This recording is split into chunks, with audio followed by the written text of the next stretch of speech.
Hello students, welcome back my YouTube channel PK Royal Education.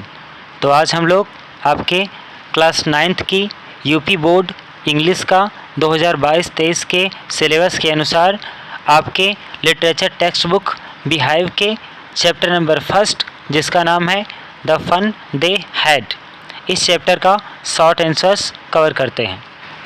तो चलिए आपके question number 1 पे चलते हैं।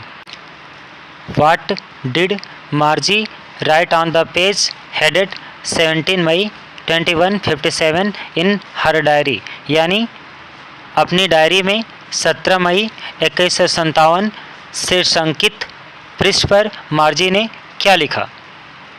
तो आपका आंसर ये होगा, मार्जी हेडेड 17 मई 2157 इन हर डायरी, यानी मार्जी ने अपने पेज पर 17 मई 2157 लिखा एंड रोट, और उसके नीचे यह लिखा कि टुडे आज Tommy found a real book, Tommy ने एक वास्तविक पुस्तक पाई है।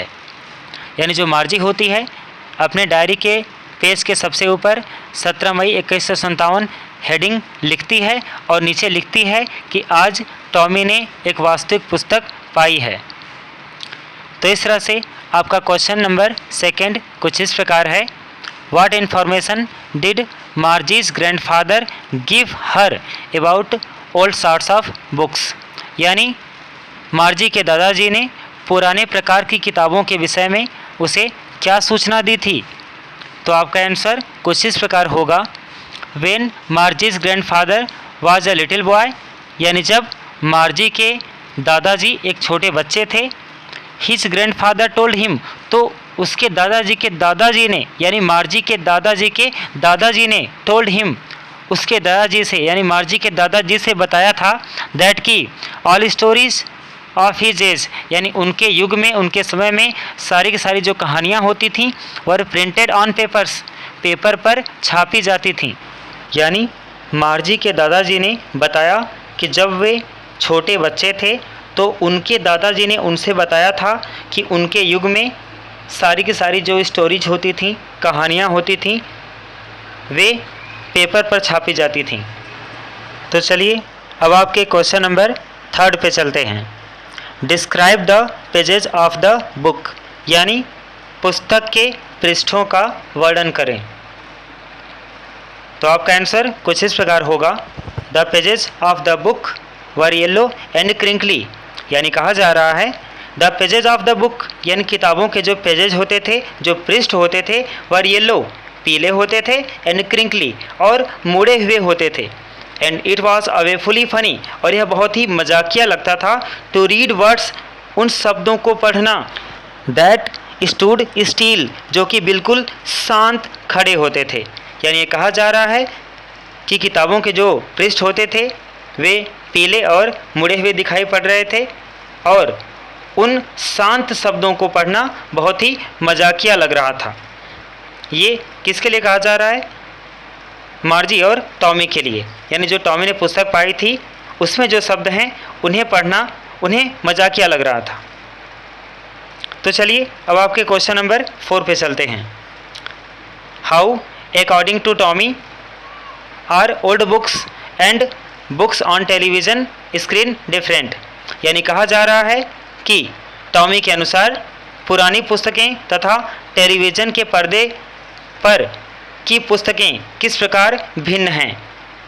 तो आपका आंसर कुछ इस प्रकार होगा, the old books have printed words, यानी जो पुराने समय की जो किताबें होती थीं, जो पुरानी किताबें होती थीं, हैव प्रिंटेड वर्ड्स उस पे शब्द छपे होते थे, दैट स्टिल स्टूड जो कि बिल्कुल शांत खड़े होते थे, while the books on television screen, यानी जबकि वो पुस्तकें जो टेलीविज़न स्क्रीन पे पाई जाती थी, हैव अ मिलियन मूवेबल टेलीबुक्स, उसमें मिलियन यानी लाखों गतिशील टेलीबुक्स होते थे, यानी वे गति करते थे, वे कंपन करते थे।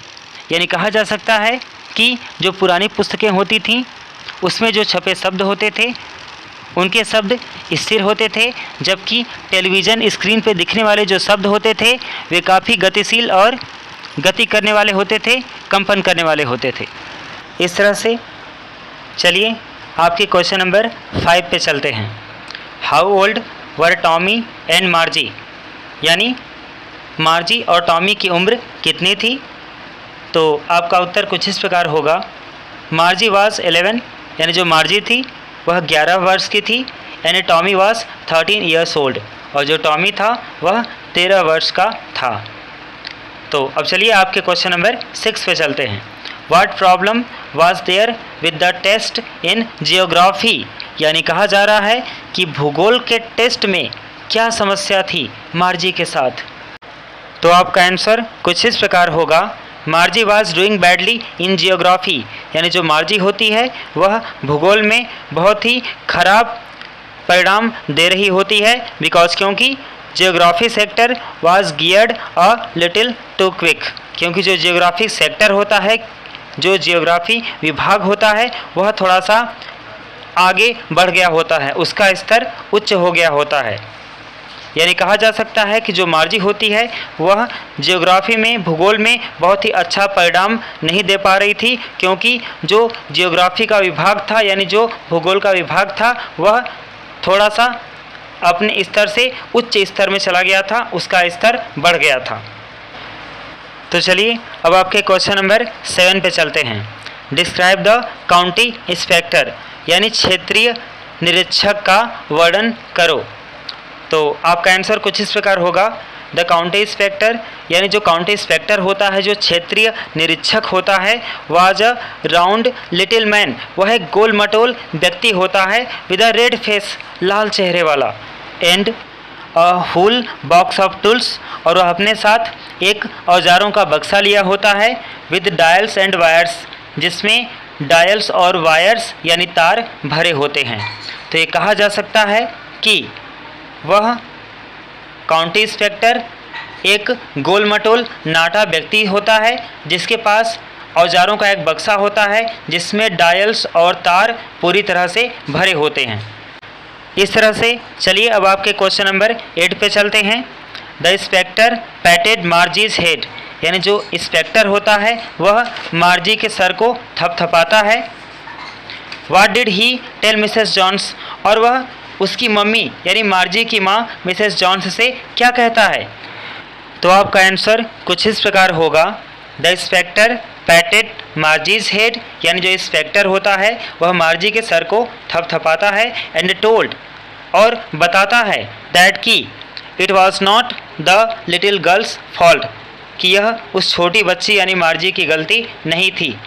चलिए अब आपके क्वेश्चन नंबर 9 पे चलते हैं, जो कि कुछ इस प्रकार है। Why had they once taken Tommy's teacher away and for how long, यानी कहा जा रहा है कि जो काउंटी इंस्पेक्टर होते हैं वे टॉमी के टीचर को एक बार क्यों ले गए थे, एंड फॉर हाउ लॉन्ग, और कितने समय के लिए ले गए थे? तो आपका आंसर कुछ इस प्रकार होगा। They had taken Tommy's teacher away for ever, यानी जो काउंटी इंस्पेक्टर थे वे टॉमी के टीचर को हमेशा के लिए ले गए थे, बिकॉज क्योंकि द हिस्ट्री सेक्टर, क्योंकि उसके टीचर का जो हिस्ट्री सेक्टर था, जो इतिहास का विभाग था, हैड ब्लैंक्ड आउट कम्प्लीटली, वह पूरी तरह से खाली हो चुका था। इसलिए यानी कहा जा सकता है कि जो काउंटी इंस्पेक्टर होते हैं वे टॉमीज टीचर यानी टॉमी के टीचर को हमेशा के लिए ले जाते हैं, क्योंकि उसके इतिहास का विभाग जो होता है वह पूरी तरह से खाली हो चुका होता है। इस तरह से चलिए अब आपके क्वेश्चन नंबर 10 पे चलते हैं। When did they, as Tommy says, have old kind of school, यानी जैसा कि टॉमी कहता है उसके अनुसार उनके पास पुराने प्रकार के स्कूल कब होते थे? तो आपका आंसर कुछ इस प्रकार होगा। एज टॉमी सेज, जैसा कि टॉमी कहता है, they had the old kind of schools hundreds of years ago, यानी जो पहले के समय के लोग होते थे, टॉमी के अनुसार उनके पास जो स्कूल होते थे वे सैकड़ों वर्ष पहले हुआ करते थे। यानी टॉमी के कथनानुसार पहले के लोगों के पास जो पुराने प्रकार के स्कूल होते थे वे सैकड़ों वर्ष पहले हुआ करते थे। इस तरह से चलिए अब आपके क्वेश्चन नंबर 11 पे चलते हैं। Where and how did man teachers teach, यानी कहा जा रहा है कि जो मैन टीचर्स होते थे, जो व्यक्ति अध्यापक होते थे, वे कहाँ और कैसे पढ़ाते थे। तो आपका आंसर हो जाएगा the man teachers taught in the special building, यानी जो मैन टीचर्स होते थे, जो व्यक्ति अध्यापक होते थे, वे कुछ मुख्य मकानों में, बिल्डिंग्स में पढ़ाते थे, जिसे स्कूल के नाम से जाना जाता था। He taught the similar things to the children in groups, और वे लोग सारे के सारे बच्चों को अलग अलग ग्रुप में बैठाकर समान चीज़ें सिखाते थे। यानी ये कहा जा सकता है कि जो ह्यूमन टीचर्स होते थे, वे लोग एक स्पेशल बिल्डिंग में पढ़ाते थे, जिसे स्कूल के नाम से जाना जाता था, और वे सारे के सारे बच्चों को अलग अलग समूह में बैठाकर एक समान चीज़ें सिखाते थे।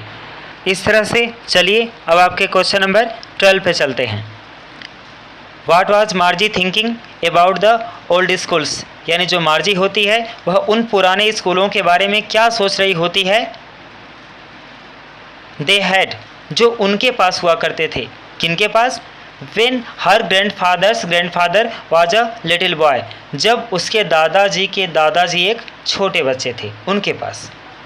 यानी कहा जा सकता है कि मार्जी उन पुराने स्कूलों के विषय में क्या सोच रही होती है जो कि तब होते थे जब उसके दादाजी के दादाजी छोटे बच्चे हुआ करते थे।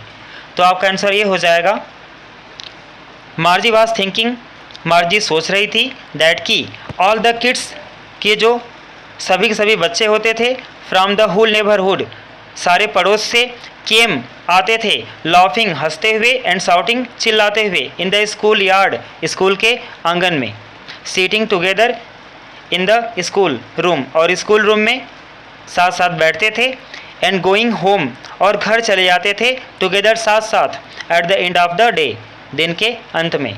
यानी कहा जा रहा है कि जो मार्जी होती है वह सोच रही होती है कि सारे के सारे जो बच्चे होते थे, सारे पड़ोस में जो बच्चे होते थे, वे लोग साथ में हंसते हुए चिल्लाते हुए स्कूल के आंगन में आते थे, साथ साथ स्कूल के कमरे में बैठते थे, और पढ़ाई पूरी करने के पश्चात वे लोग साथ साथ एक दूसरे से मिलते हुए एक दूसरे के साथ दिन के अंत तक घर चले जाते थे। तो चलिए अब आपके क्वेश्चन नंबर 13 पे चलते हैं। What was the mechanical teacher flashing on the screen, यानी कहा जा रहा है कि जो मैकेनिकल टीचर होता है वह स्क्रीन पर, यानी कंप्यूटर स्क्रीन पर क्या चमका रहा होता है, क्या दिखा रहा होता है। तो आपका आंसर कुछ इस प्रकार होगा the mechanical teacher was flashing on the screen, यानी जो मैकेनिकल टीचर होता है वह स्क्रीन पर, पर्दे पर दिखा रहा होता है, जिस पे लिखा होता है when we add fraction 1/2 and 1/4, यानी जब हम लोग भिन्न 1/2 और 1/4 को जोड़ते हैं, डॉट डॉट डॉट, यानी अन्य सारी बातें। इस तरह से आपका क्वेश्चन नंबर 14 कुछ इस प्रकार है। The author ends the lesson by saying मार्जी was thinking what was मार्जी thinking, यानी कहा जा रहा है कि जो लेखक होता है वह यह कहते हुए कि मार्जी सोच रही थी, पाठ को समाप्त करता है। मार्जी क्या सोच रही थी ये बताना है। तो आपका आंसर कुछ इस प्रकार होगा मार्जी वाज थिंकिंग, यानी जो मार्जी थी वह सोच रही थी, अबाउट यानी बारे में, हाउ द किड्स, कि वे जो पहले समय के जो बच्चे होते थे, must have loved the old schools, वे लोग पुराने स्कूलों को कैसे पसंद करते थे, इन द ओल्ड डेज, पुराने दिनों में। शी वाज आल्सो थिंकिंग, और वह यह भी सोच रही थी, अबाउट द फन, उन खेलों के बारे में, दे हैड, जो उन बच्चों के पास हुआ करते थे।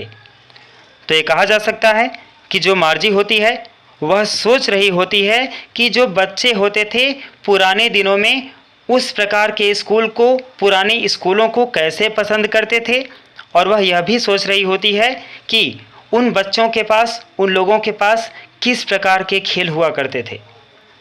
तो स्टूडेंट्स, इस तरह से आपका क्वेश्चन नंबर 14 कंप्लीट हुआ, और हम उम्मीद करते हैं कि आपको हमारा वीडियो पसंद आया होगा। तो यदि आप हमारे वीडियो को पसंद करते हैं तो आप हमारे चैनल को सब्सक्राइब करें, हमारे वीडियो को लाइक करें, और इसे अपने मित्रों में, अपने लोगों में शेयर करें। धन्यवाद।